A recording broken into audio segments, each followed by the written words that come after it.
Student 10th class chapter number 8 height and distance ऊंचाई एवं दूरी, इसके मैंने 2 वीडियो कंप्लीट अपलोड कर दिए हैं।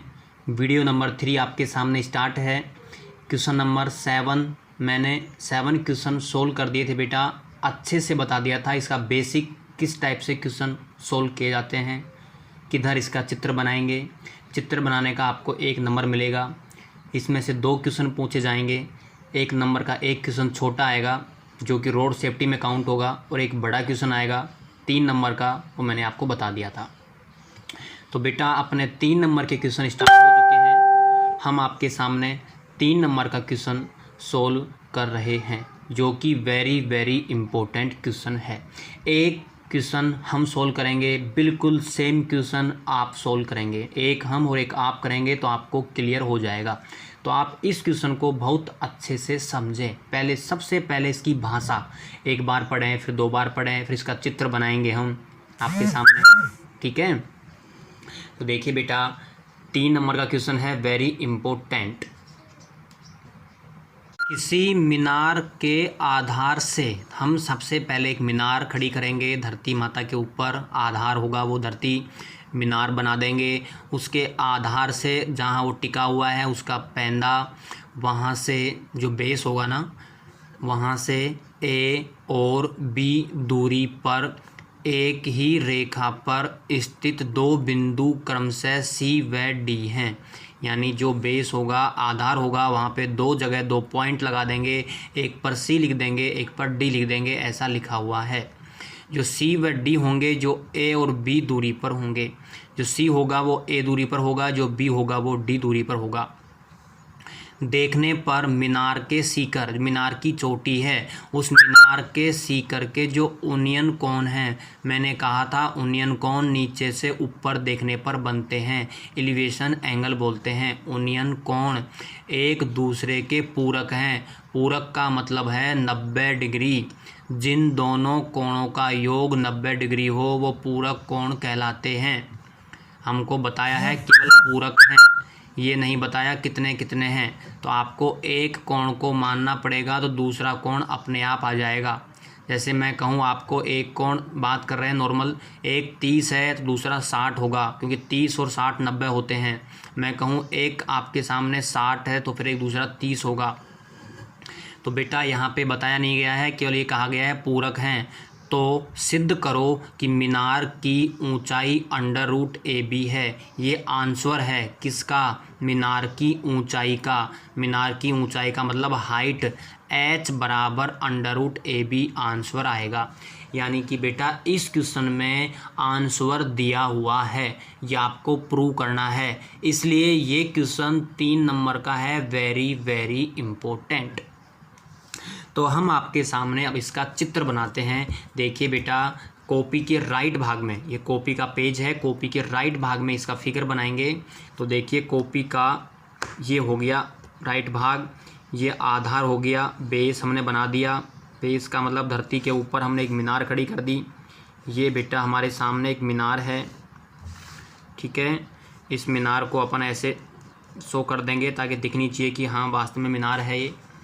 इस मीनार का आधार, इसको आधार बोलते हैं। आधार से दूर 2 बिंदु, एक हम यहाँ मान लेते हैं और एक हम यहाँ मान लेते हैं। एक हमने C माना, एक हमने D माना। आधार से C और D पर, तो इसका नाम C, इसका नाम D। तो C है वो कितना दूर है? A। तो यहाँ से यहाँ तक की जो दूरी है वो A है, ऐसा लिखा हुआ है। और D की दूरी, D यानी यहाँ से यहाँ तक जो लिखा हुआ है क्वेश्चन में वो है B। A व B, देखो A और B, तो ये तो यहाँ से यहाँ तक A है, C तो ये दूरी A हो गई, और यहाँ से यहाँ तक की दूरी इसकी B हो गई। अब हम बात करते हैं ओनियन कोण की। ओनियन कोण बेटा पहले D पे बनाएंगे, ये D पे बना दिया, और एक फिर हम C पे बनाएंगे, दोनों के कोण। यहाँ से देखने पर ये एंगल बनता है, और यहाँ से यहाँ देखते हैं तो ये एंगल बनता है। ये कहा गया है कि ये दोनों एक दूसरे के पूरक हैं। पूरक हैं, कॉम्प्लीमेंट्री बोलते हैं इसको, यानी 90, इन दोनों का जोड़ 90 है। तो हमने ये माना थीटा है, पता नहीं है, तो ये बच गया 90 माइनस थीटा।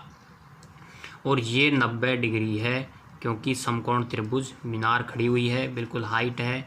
ये मीनार की ऊंचाई है h, ये हमको नहीं पता, हमने मान ली h मीटर और इसको नाम दे दिया। ये इसका सीकर है, a यहाँ पे लिखा और b यहाँ पे लिखा। हमने माना है a और b मीनार की ऊंचाई है, हाइट है। ठीक है, यहाँ आधार से यहाँ तक ये a दूरी हो गई, यहाँ से d की b दूरी हो गई। ऐसा इसमें हमने आपको बता दिया है। ठीक है, चित्र बन के तैयार हो चुका है। अब हम चित्र के बारे में इधर वर्णन करेंगे कि AB एक मीनार है, AB एक मीनार है जिसकी ऊंचाई h मीटर है, implies AB is equal to h metre. Okay, फिर हमने इसमें लिखा BC is equal to A, फिर लिखा BD is equal to B, यानी B और D, तो ये B है और B से लेके C तक की दूरी क्या है, A है। फिर हमने इस त्रिभुज के बारे में बात की, पहले त्रिभुज के बारे में, त्रिभुज ABDC, यहाँ अंडरलाइन कर दी।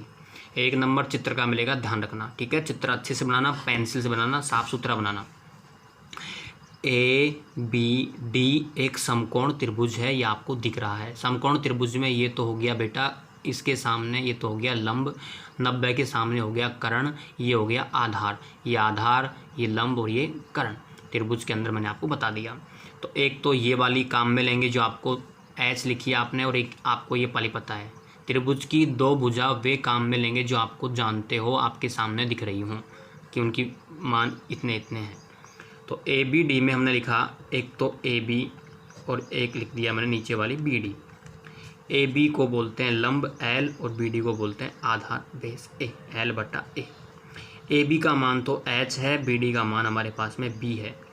L बटा A आप जानते हैं tan का होता है, थीटा का मान यहाँ पे लिखा हुआ है 90 minus theta, implies H upon B is equal to. छठा चैप्टर जो चैनल को लाइक एंड सब्सक्राइब करें, शेयर करें। tan 90 minus theta is equal to, आप जानते हैं छठे चैप्टर से होता है बेटा cot theta. Equation number first यहाँ पे स्टॉप कर देंगे। हमने इस त्रिभुज में सूत्र लगा दिया है या इसका उपयोग हमने कर लिया है। मैंने पहले भी ऐसे आपको अच्छे से समझाएं, 7 क्वेश्चन बताए थे।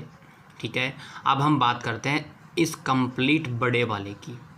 मोटा त्रिभुज जो समकोण है, एक छोटा त्रिभुज समकोण है। इस आकृति में 2 समकोण त्रिभुज हैं, समकोण त्रिभुज, इसमें 90 काम आ रहा है। एक तो बड़ा वाला काम आ रहा है ABC, क्योंकि यहाँ भी 90 है। एक है ABD, इसमें भी 90 है। तो एक तो मैंने काम में ले लिया, अब मैं एक और काम में ले रहा हूँ। तो मैं नेक्स्ट पेज में जा रहा हूँ, नए पेज में। मैं आपको बता देता हूँ, यहाँ सुन लो, चित्र से देखना। ABC में एक तो काम लेऊँगा बेटा AB, एक काम लेऊँगा BC। AB है L लंब है, BC है आधार, लंब बटा आधार वही है L बटा A। L बटा A किसका होता है, tan का, और थीटा यहाँ पे लिखा हुआ है थीटा। कभी यहाँ 30 मिलेगा तो हम 30 लिख देंगे, लेकिन यहाँ तो थीटा है तो हमको थीटा लिखना होगा। फिर वो समीकरण नंबर 2 आएगी। तो आपको नेक्स्ट पेज में चित्र नहीं दिखेगा, चित्र आप यहाँ देख लो। AB बटा BC, L बटा A। L बटा A याद कर लो, ज़्यादातर L बटा A वाले ही काम में आते हैं। इसमें L बटा A किसका होता है बेटा, tan का होता है, लंब बटे आधार, परपेंडिकुलर अपॉन बेस। ओके, एक राइट ट्राइंगल है ये हमने लिखा है त्रिभुज ABC से, जो मैंने बताया था अभी आपको। AB बटा BC is equal to L upon A, लंब बटे आधार, perpendicular upon base. AB H है, BC की जो दूरी है A है, is equal to tan theta. इसका सूत्र होता है बेटा L बटा A का। इक्वेशन नंबर 2 यानी समीकरण नंबर 2 आ गई। दोनों समीकरणों को हम क्या करेंगे, जब हमारे पास 2 समीकरण आ जाएंगी तो बेटा या तो एक में 2 का मान रखते थे या फिर गुणा करना होगा। ये क्वेश्चन के हिसाब से आएगा। यहाँ पे हमको h का मान निकालना है कि मीनार की ऊंचाई अंडर रूट AB, जो मैंने बताया था कि आंसर क्वेश्चन में दे रखा है। तो आंसर लाने के लिए हमको क्या करना होगा बेटा, यहाँ पे समीकरण नंबर 1 व 2 को मल्टीप्लाई गुणा करने पर, multiply equation first and second. तो फर्स्ट थी अपनी H upon B into second है अपनी एच अपॉन ए, उसका दायां भाग था कोट थीटा और इसका दायां भाग है टेन थीटा। तो समीकरण 1 का लेफ्ट राइट, समीकरण 2 का ये लेफ्ट और ये राइट। एम्प्लाइज एच को एच से करेंगे तो हो गया बेटा एच स्क्वायर, ए को बी से, बी को ए से करेंगे तो हो गया A B is equal to cot theta का सूत्र आपने पढ़ा था 9th क्लास में पढ़ा था, 10th में मैंने पढ़ाया है 7 चैप्टर, 1 अपॉन टेन थीटा और टेन थीटा से टेन थीटा कैंसिल हो गया। Implies H square upon A B is equal to 1, यहाँ हम क्रॉस मल्टीप्लाई कर देंगे, H square is equal to A B का एक में करेंगे तो ए बी हो गया इज इक्वल एम्प्लाइज और एच इज इक्वल टू हो गया under root A B. So मीनार की ऊंचाई अंडर रूट ए बी है, अंडरलाइन कर देंगे। ये क्वेश्चन हमारा कंप्लीट हो गया। ये वेरी वेरी इम्पोर्टेंट क्वेश्चन था, मैंने अच्छे से समझा दिया है आपको कि किधर इसका चित्र बना के आएंगे, पेंसिल से बनाएंगे, 1 नंबर चित्र का मिलेगा आपको, ठीक है ना। उसमें दो समकोण त्रिभुज हैं, एक बड़ा समकोण एक छोटा वाला, तो दोनों में लगा देंगे, 2 समीकरण आ जाएंगी, दोनों को मल्टीप्लाई कर देंगे, मल्टीप्लाई करने के बाद आपका आंसर आ जाएगा। बेटा मैं आपको सेम ऐसा ही एक क्वेश्चन राइट कर रहा हूँ, अंतर क्या है दोनों में सुन लो। यहाँ ए और बी है, ए और बी की जगह मैं आपको संख्या लिख रहा हूँ, संख्या, ठीक है। तो इसमें जहाँ ए है वहाँ ए का मान रख देना, जहाँ बी है वहाँ बी का मान रख देना, सेम ऐसा ही चित्र बनेगा, ऐसे ही 2 समीकरण आएंगी, ऐसे ही दोनों को गुणा करना होगा और आपका आंसर आ जाएगा। तो मैं जैसे आपको कहूँ कि ए का मान 4 और बी का मान 9, देखिए आप में बताएंगे ए इज इक्वल टू 4 और बी इज इक्वल टू 9 मैंने आपको दे दिया। अब बताओ आंसर आप में से कौन बताएगा। देखो सेम चलता रहेगा, ऐसे ही आएगा ना। तो यहाँ ए की जगह 4, बी की जगह 9, 9 चौक 36, 36 का रूट निकालेंगे तो कितना आ गया 6। तो बताओ मीनार की ऊंचाई कितनी आ गई, 6 आ गई। तो मैं एक क्वेश्चन आपके सामने राइट कर रहा हूँ, आप उसको सोल्व करेंगे और उसका आंसर 6 आएगा, वो आप राइट करेंगे। ओके देखिए हम राइट करते हैं आपके सामने। Question number 9 very important, same question right किया है। एक बार मैं फिर से आपको लैंग्वेज समझा रहा हूँ बेटा कि मीनार के आधार से, यानी एक मीनार है उसके बेस से एक स्ट्रेट लाइन में एक सरल रेखा के अंदर 4 मीटर एंड 9 मीटर की डिस्टेंस के ऊपर 2 बिंदु हैं। जैसे अभी आया था वहाँ सी और डी, यहाँ ऐसा लिखा हुआ नहीं है, आप अपनी इच्छा से A B C P Q R कुछ भी लिख सकते हैं। तो जो दो पॉइंट हैं, 2 बिंदु हैं, उनसे जो मीनार है उसके जो सीकर का जो एलिवेशन यानी जो यूनियन जो कोण है वो पूरक कोण है, कॉम्प्लीमेंट्री। मैंने कहा था पूरक कोण किसको कहा जाता है, वे कोण होते हैं जिनको जोड़ने पर 90 डिग्री आता हो, वो आपस में पूरक कोण कहलाते हैं। तो बेटा एक कोण थीटा होगा तो दूसरा 90 माइनस थीटा होगा। सिद्ध करो कि हाइट ऑफ मीनार की ऊंचाई 6 मीटर है। तो बताओ आपने जब मैंने अभी किया था क्वेश्चन नंबर 8, उस 8 में और 9 में कोई डिफरेंस नहीं है, केवल ए की जगह 4 आ गया, बी की जगह 9 आ गया। वैसा ही चित्र बनाएंगे और उसमें वैसे ही आप A B C D P Q R अपने हिसाब से राइट करेंगे। फिर आपको फिर आपको 2 त्रिभुज, एक बड़ा वाला एक छोटा वाला, दोनों से आपको 2 समीकरण प्राप्त होंगी। दोनों समीकरणों को आप ऐसे मल्टीप्लाई करेंगे, मल्टीप्लाई करने पर ऐसे कैंसिल होगा, इधर 1 आ जाएगा, इधर यहाँ पे 4 × 9 36 रहेगा, यहाँ पे 36 रहेगा, यहाँ पे 36 रहेगा और फिर इसका आंसर 6 आ जाएगा। सबके लास्ट में लिख देना। सो मीनार की ऊंचाई, हाइट ऑफ मीनार इज 6 मीटर, अंडरलाइन कर देना। ये 3 नंबर का क्वेश्चन है।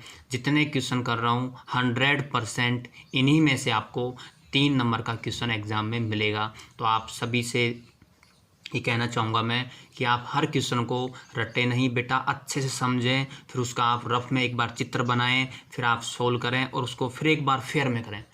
हाथों हाथ हर चैप्टर को कंप्लीट करते रहें, आपको प्रॉब्लम नहीं आएगी।